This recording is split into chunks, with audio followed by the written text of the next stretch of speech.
In this part, I'll show you how to use the RDS for MySQL backup and restorations. So first, let me show you how to set the auto backup policy. On this instance details page, on the left column, go to the backup and restorations. Then click intra-region backup policies. Here you can configure the backup policy, and you can configure the time window. It's recommended to set the time window during the service low peak. And you can set the backup cycle by selecting the days in the week that you want the auto backup happens. And you can also set the retention period, and this means how long the backup file would be kept after creation. So you can increase or reduce the period. And notice that to ensure data integrity, even after the retention period expires, the most recent backup file will be retained. So after confirming the configuration, click OK. And you will see a warning. Basically, it's telling you that after you reset the retention period, the existing backup files will be deleted upon the new expiration date. So be careful of that. And if you're confirmed, click OK. And the new auto backup policy will be set. And next, let me show you how to create a manual backup.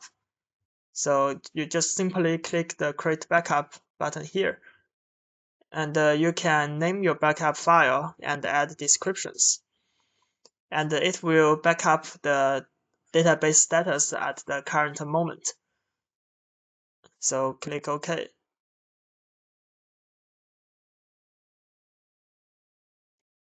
And now the manual backup is being created.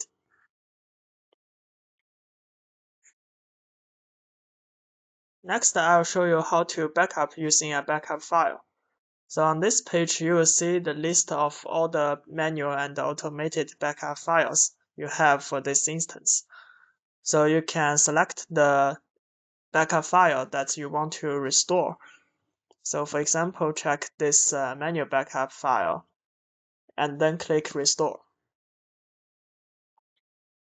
And you can select either restore to the new instance or restore to the original instance. So for example, if you want to restore to the original instance, then you just need to check the box and click Next. If you want to restore to a new instance, after you click Next, it will lead you to the purchase page. So basically, you need to go through the similar process as purchase process by selecting all the settings and configurations for the new database.